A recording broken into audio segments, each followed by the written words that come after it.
Hi, nice to meet you. I'm reading from the background here. I'll give you just a quick, my background, but I'll love to hear, your backgrounds as well, and then feel free to ask me any questions or jump in whenever. So going all the way back to just out of undergrad, I did AmeriCorps Vista for 2 years, and really enjoyed that experience. But that ended up working as a data analyst at a software company. And, the work was fine, but I wasn't feeling the connection to impact that I felt in AmeriCorps. And that's when I ended up applying to the Heller School and getting in and sort of, moving my way towards that career direction. And then post graduation from Heller, and I was just MBA specifically. I know like everyone at Heller is a dual degree somehow. But post graduation, I worked for 3 years at an organization called the ICA Group, which is a small nonprofit, works nationally, but based in Western Mass. But there we did supported worker-owned businesses and worker-owned cooperatives with the goal of building better quality jobs in low-wage industries, specifically in care work type professions like home care and childcare. And a lot of that work was sort of this combination of impact work, but also pretty much straightforward business consulting in a lot of ways, working to help build stronger businesses, build a strategy to grow and scale these businesses across the industry. And then, so I was there for about 3 years. And then the organization was only about 12 people. Really enjoyed my experience there, but felt sort of career growth was a bit limited at an organization that small. And I had been looking at social finance since I was at Heller. There weren't any openings when I graduated. I started looking again. I had the opportunity to apply to be an associate director at social finance. So I've been in social finance now for actually coming up on 3 years as well. So most of my work in social finance, and it's a mix of sort of advisory consulting work and impact investing public policy work. And most of my work has been in the workforce development area space. But we have also touched a bit on some children's health area, as well as behavioral health type work. And, I think there's a lot of intersection between the healthcare space and the workforce development space that we tend to enter. So I'll pause there if any questions specifically on that brief background. But, happy to answer any questions you have and hear about your backgrounds as well.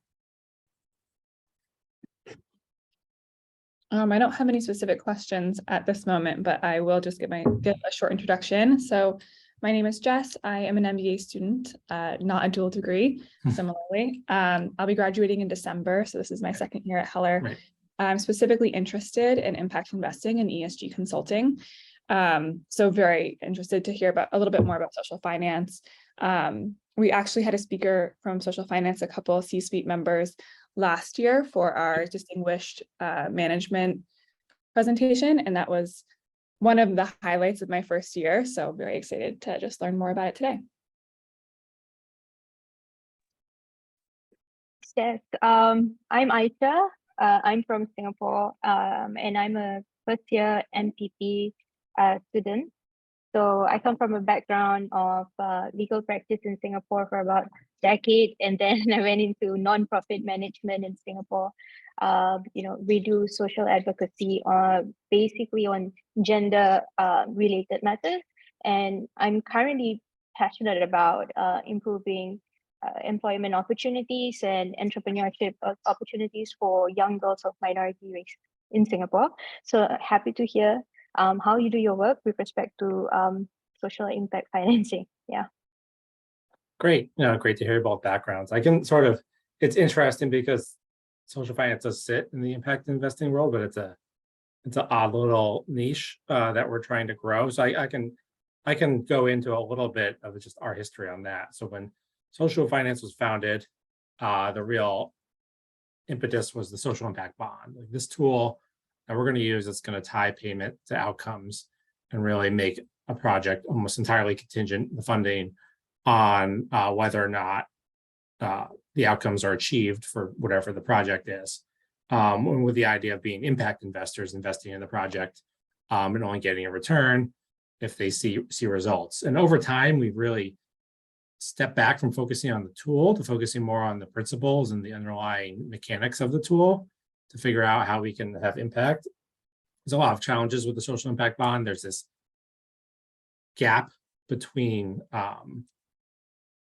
just the time frame between sort of starting the project and actually getting outcomes, and paying people back is long and really does not work well with the way especially government budget cycles work. They're thinking 1 to 2 years, you're thinking impact, you're thinking 5 to 10 years. And that's been a challenge. I think we also had this idea that every project has to have an RCT tied to it, show impact, and that's challenging for a number of reasons. Just expensive, it's very difficult to show impact, especially in these sort of social impact type projects, because there's so many variables out there. And then there's challenges with just the philosophically of having a treatment group in these type of projects, and what does that mean? Who are you deciding who gets the treatment, so to speak, and doesn't get the treatment? So over time, we've really disaggregated the tool, and we've come up with a bunch of other things. So 2 of the projects I'm working on right now are called outcomes rate cards. So instead of the entire project being contingent on funding, you go through the project. And so, example, I'm working with an organization in Massachusetts that does supportive services for people with disabilities to help them get employment. And we're going through a number of sort of the process of development we call a menu of outcomes. So employment outcomes, length of employment, earnings, those type of outcomes. And then they will get either maybe a smaller part, 10% of the project will be contingent on any of those outcomes, or depending on how you do it, sometimes it's a bonus payment. And what we found from those type of projects really is a lot of the work we do that's really valuable comes far before the outcomes and the payment, is just developing strong data systems, helping them measure impact, helping decide what impact they want to measure, bringing together a large group of stakeholders. So this project, we have Work Inc., which is a nonprofit. We have the Massachusetts Department of Transitional Assistance, Massachusetts Rehabilitation Council. It intersects with other departments like Department of Developmental Services, all sits under Health and Human Services. So you're trying to get all these stakeholders rowing together in the same direction, who have different metrics for how they want to achieve success, have different, both philosophical and political pressures and organizational stresses. And we found just bringing everyone to the table to agree on what the shared outcomes and what they think success is a huge win. And then from there, we can really try to measure it. And then eventually, tying to payment really does bring everyone to the table. So that's just one example of how we've shifted from, a very structured tool to something like that. And then on the workforce development side, we've developed what's called, and there's different ways we do this, but a career impact bond. So it's essentially an income share agreement where students, it's typically funded for, I would say, workforce training programs that are between like past high school level, but probably pre-college. So, shorter, think coding boot camps, diesel technician. And what income share agreement is basically people only pay back a percentage of their earnings. They only start paying back if they earn above a certain amount, and there's a max amount of what they can ever pay. So they end up being functionally 0% interest loans with very student-friendly terms. And we've worked to develop that sort of set of tools for a bunch of different workforce training type programs. And we also try to tie in connections to wraparound supports, since the reason so many people don't finish those degrees is more access to transportation, childcare, healthcare, all those other type of barriers out there that prevent people from accessing that. So we've created what's called the UP Fund. So that funds a bunch of different projects, and we have some impact investors who have put their capital into it. So it's about a $50 million pool of capital that goes to invest in these type of programs. And we've also created another version of this where we work more with philanthropy and government, what's called the Pay It Forward Fund, where essentially instead of the student funds being paid back, going back to investors, they go back into the fund to fund future students in the program. So if the philanthropist puts some money, $100 in, hopefully they get $150, $175 out of it in terms of the investment. So that's like a real quick broad sampling of the different type of projects we've worked on and how we think about, impact finance. So we'll love to answer any questions on that. I do. Sorry, it's okay, Jess, if I just jump in with a few questions. I think in the nonprofit that I was working in Singapore, there is of course a tax break for any corporates and individuals who want to provide donations to us. But sometimes we get large grants. That could be from the private sector, could be banks and or financial institutions, and they will require certain social impact measurements. And sometimes I'm trying to understand whether the social impact measurements or the impact metrics that they're asking for are actually reflective of social impact, or is it reflective of their KPIs internally? So how do we do that, match that gap, so that because some measurements are really hard, like what you said, but I think what you're sharing about some of the funding, like income share agreement, that way, the way you are able to track the progress of an individual who has received that benefit, that's very interesting for me, and to learn a bit more. Yeah, I don't know whether this is a challenge that you probably face as well, about when we have to account for the impact of the investment that we get. Yeah. So I mean, yeah, I think it's broadly a challenge that funders have their own set of priorities that are often not always either the right ones or tied to the same things your organization is trying to do. I think like, the at least from my experience, choosing what things to measure and how to measure them is the hardest part. And it involves a lot of conversations with all the stakeholders at the table. It's challenging if you're a small nonprofit and some funder comes in because they kind of have the power in that situation. And it's helpful for us as social finance to be this intermediary third party who can kind of navigate those gaps.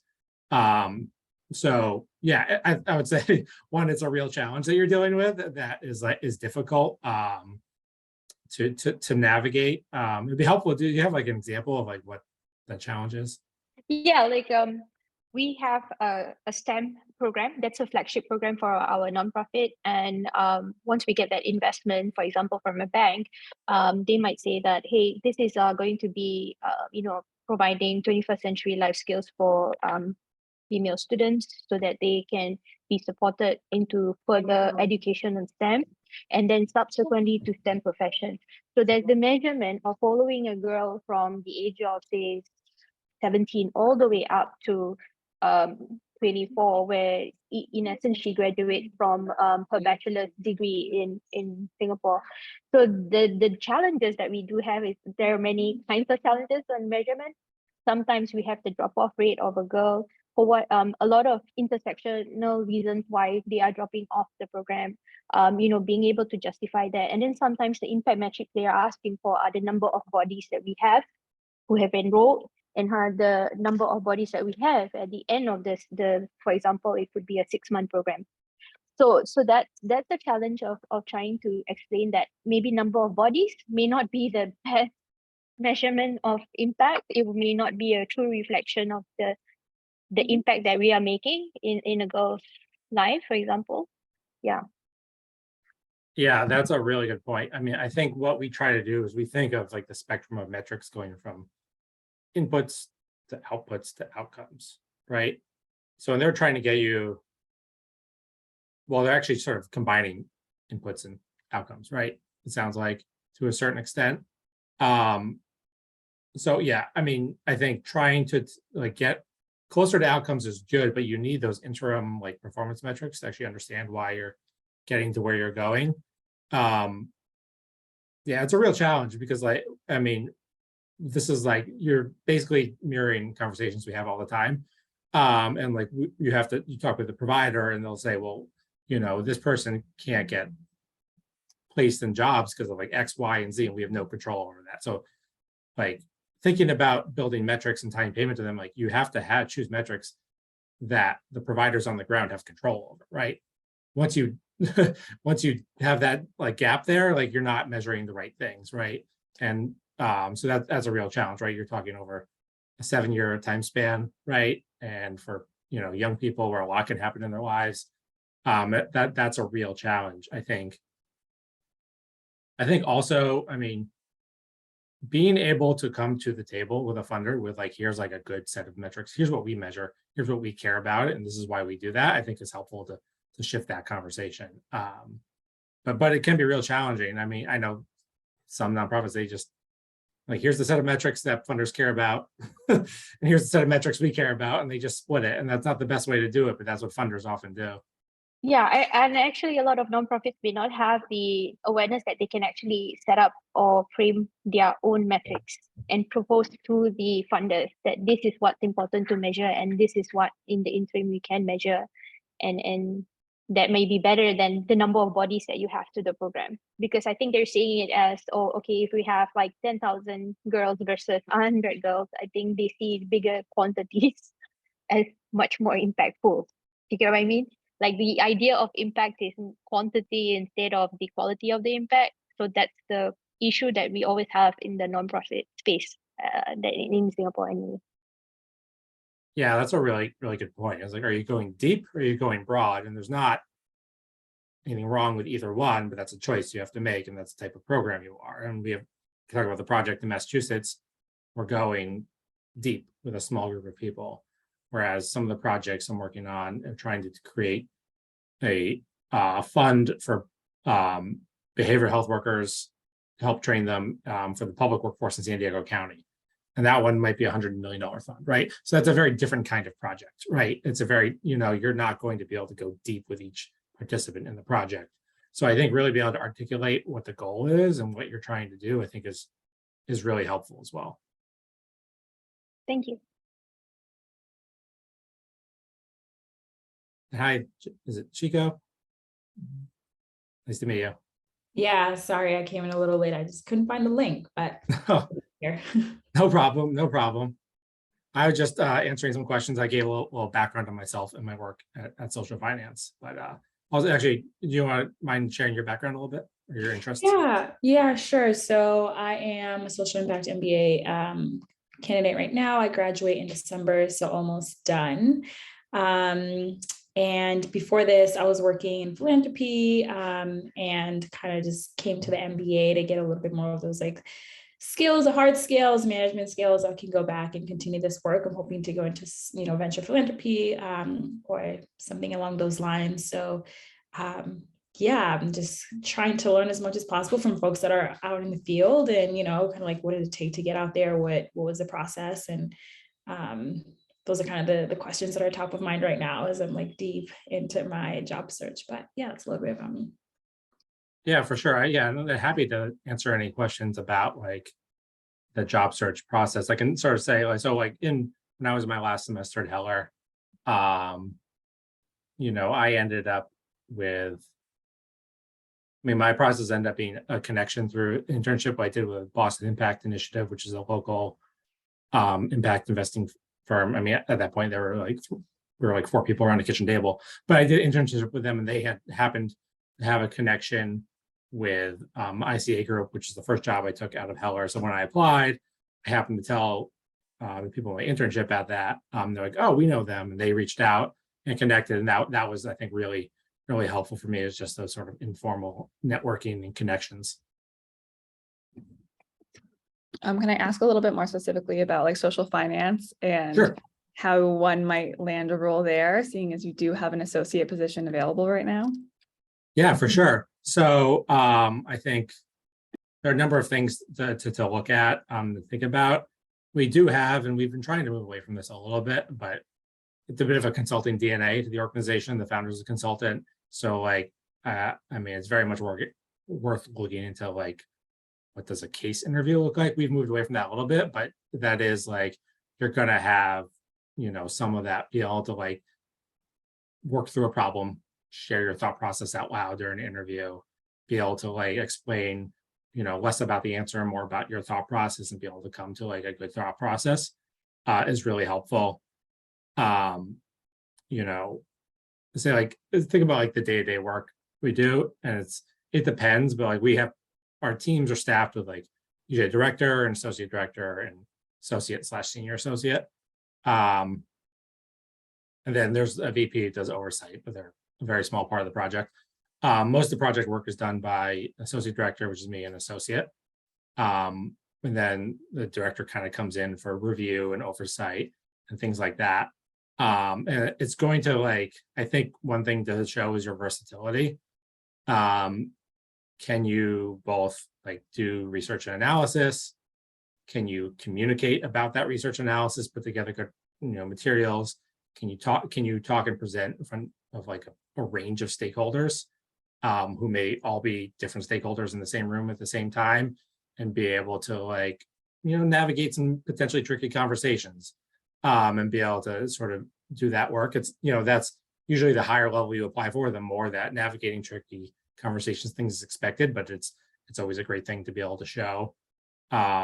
If I remember correctly from interviews, the way they've redone them now, you do have like a mini case, which is sort of like a live problem solving type thing. And then you'll have like a bigger case where you're sent 4 to 5 page like case that's related to some of the work we do, and be able to do some analysis and present on it later on. So that's the general sense of what it looks like. That's super helpful. Thank you. Yeah, no problem. Yeah, and it's always worth,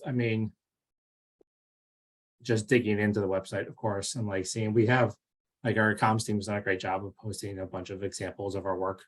Through like blog posts, we have like full reports on some of them, connections to some of the press releases from some of our work. And I think that's really helpful to just get a sense of it as well. And like, don't have to be an expert. I was asked in my interview to like design a social impact bond, and I had spent, whatever it was the night before reading about them. So like, you're not expected to like have the right answer and know how to do it, but you're expected to be able to like have a strong thought process and be able to like logically walk through what you did and how you did it.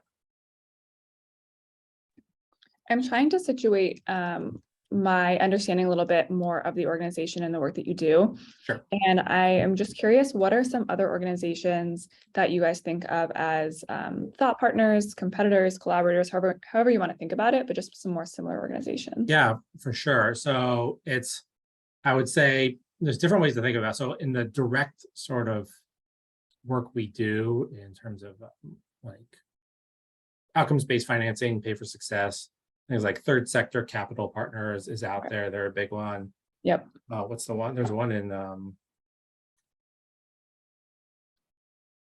nonprofit finance fund has done. They're similar in terms of who they recruit for, but also they've actually done like a full scale, like 2017, 2018. I forget. They did like what's happening in the outcomes-based financing social impact bond world report that kind of lists all the ones that have been done over the last decade. So there's also like a social finance, like sister organizations. We're not the same organization, but there's ones in the UK, Netherlands, Israel. I think India shut down, but there's 3 or 4 out there. But yeah, I'd say third sector capital is the one we probably run across the most. And in terms of the type of work and who they recruit from, I think Bridgespan, FSG, those type of organizations often are we hire people from them. They hire people from us. So yeah, there's a lot of similarities there. That's super helpful. Thank you. But we've also, I would say, we've been trying to like expand that out. Like we've been doing more like trying to hire from people who are either have done more on the ground community-based work, or people who work in government as well, just because those are the stakeholders we work with, and we need to diversify that background that we bring to the table. So it seems like social finance is a lot more socially oriented work, like you were just saying, on the ground community-based work. And I was wondering if you have been tempted to move into the environmental space, since it's such a hot button topic right now in ESG and in social impact in general. And so I would say we've tried pretty hard. We've done some work around environment, around actually workforce training for people like solar panel installers or wind turbine maintenance. We've also done some work in, its acronym's NYSERDA. In New York, it's around like basically home retrofitting for energy efficiency. So we've been able to touch on that a little bit. It's a really, I think we found it a tough one to crack, just because of like the measuring outcomes behind it is really, really challenging, and the sort of distance between starter project and impact is really challenging. So I think it's really important, and we've tried. I don't think we've gotten as far along as we would like to on that.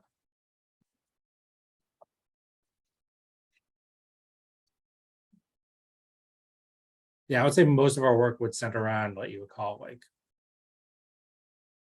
it's either been like workforce or like social service type work. So we do a lot around like home visiting for young mothers and young children. We've done a number of different projects in that space. We've done some projects in the more broader healthcare space, a lot in homelessness actually, as well. So that's sort of like and then workforce development. Yeah. So to ask a really simple question. So if your model is a pay for success model, essentially like a TSNE style, then the people, I guess, or the organizations, institutions funding this work are municipalities, larger organizations that are attempting to have an impact that you are helping them implement and measure. Yeah, so it's a mix. I think we do work a lot with state and local government, and then a good amount with philanthropy. We're interested as well. We've started to move more towards like some more direct work with employers when it comes to the workforce development space as well. We helped Google launch like a Google certificates type fund where they fund people to get Google certificates. So yeah, I would say, but most of my work has in one way or another tied to like state and local government. But that is, yeah, I think if you step back and think of a theory of change, it's sort of like, think of like using like practice to change systems. So like the goal eventually is to like have state and local governments be able to do these type of projects on their own without us, right? But it takes a lot of education, it takes a lot of change into how municipal, or county-based budgeting is done and how people think about these projects and getting legislation passed so there's a pool of funds available for outcomes-based funding. So there's a lot of that work. And actually, we just are in the process of launching basically the social finance like think tank. We don't actually have a good name for it yet. So it's just Social Finance Institute for now, but that's sort of like another set of our work is like taking what we've learned from practice and how can we like really bring that into like how systems change.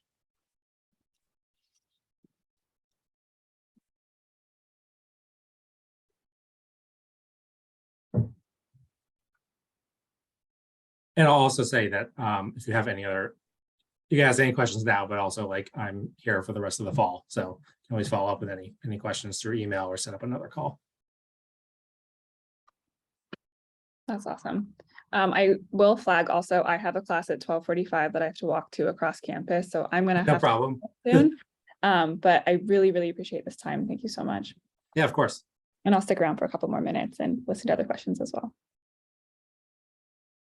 Yes, thank you so much. I'm just gonna leave in about 5 minutes, but one last thing, do you have any advice on, when dealing with all the stakeholders that we do have in the nonprofit space, like from our funders, what's the best approach, and also with government bodies trying to get them to, be supportive, because I'm from Singapore, so I think so maybe it's maybe quite different in how you deal with government bodies in the US. I'm not sure, but yeah, open to hearing your last advice before Yeah. our call. Yeah, it's sort of like it's a really good question. It's a really fundamental question. I think, I think one thing when you're thinking about, because I've also been on the board of a small nonprofit before, and I think it actually starts with understanding yourself first, like who you are as an organization, what your theory of change is. Because from there, you really want to, and what you're not doing too, because funders will, push you around, so to speak, and you end up shifting what you're trying to do because the funder wants this type of project. So I think being very clear on what you do and what you don't do as a starting point is really helpful, and be able to like have a clear story you can tell your stakeholders at the start is really helpful. I mean, what we do as social finance is kind of complicated and doesn't always fit simply into like a 1 or 2 sentence pitch. So we do a lot of like education with our stakeholders that we work with, a lot with funders.